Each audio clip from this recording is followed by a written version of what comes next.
Assalamualaikum warahmatullahi wabarakatuh. Perkenalkan, nama saya Narhaliza, saya dari kelompok 6. Di sini kami akan menjelaskan tentang kedudukan, fungsi, peran humas dalam masyarakat, tugas humas, dan permasalahan yang dihadapi humas. Adapun anggota kelompok kami yaitu Muhammad Amin, Muhammad Dwi Rizky Ramadhani, Muhammad Maulana Rizky, Nur Awalia, Nur Aida Fitri Anissa, dan saya sendiri Narhaliza.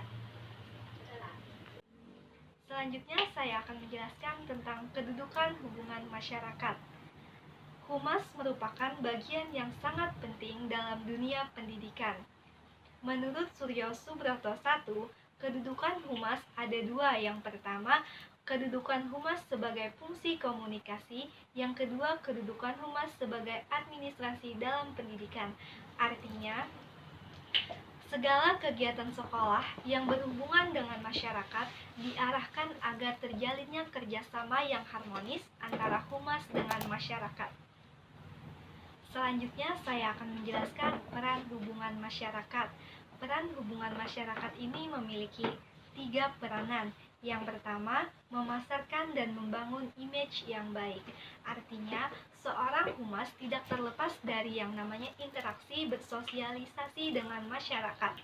Dengan adanya interaksi, maka akan menimbulkan image atau kesan terhadap humas itu sendiri. Apabila humas mampu menciptakan image atau kesan yang baik terhadap publik, maka akan menambahkan kepercayaan publik terhadap humas tersebut. Yang kedua, peran humas adalah membina dan mengelola hubungan yang baik dengan publik internal seperti karyawan. Maksudnya, humas di sini harus mampu menciptakan hubungan yang baik dengan sesama rekan kerjanya. Dengan terciptanya kerjasama yang baik dengan rekan kerja, maka segala bentuk kegiatan yang akan dilaksanakan akan berjalan secara efektif dan maksimal. Yang ketiga, peran humas adalah membina dan menjaga hubungan yang baik dengan publik eksternal. Artinya, seorang humas harus mampu mendengarkan opini dan keinginan masyarakat. Selanjutnya, saya akan menjelaskan fungsi hubungan masyarakat. Yang pertama, fungsi hubungan masyarakat yaitu mengabdi kepada kepentingan umum. Artinya, seorang humas harus selalu mementingkan kepentingan umum dari masyarakatnya. Humas harus mengerti apa yang diinginkan, apa yang menjadi keluhan dari publik yang nantinya akan disalurkan kepada organisasi tersebut yang kemudian akan ditindaklanjuti untuk kepentingan yang akan diterima dengan baik oleh publik.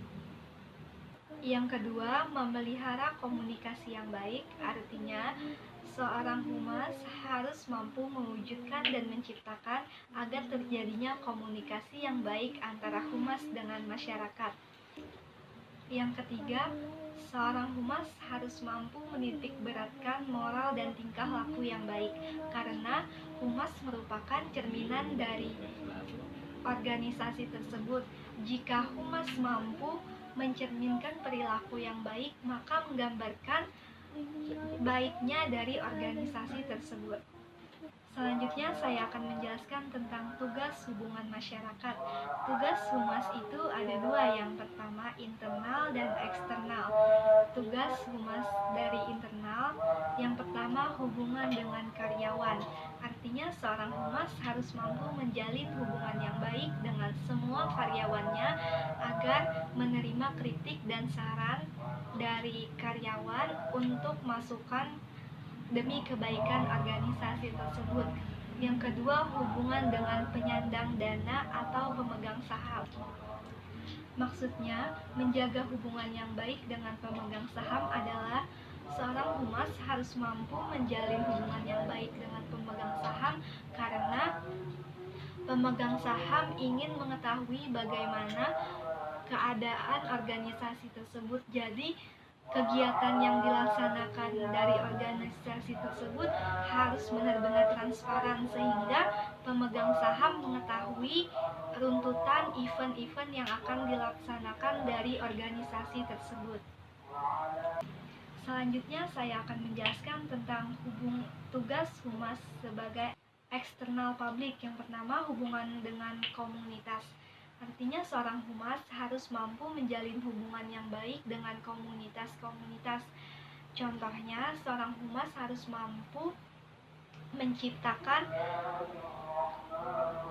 hubungan yang baik antara humas dengan komunitas.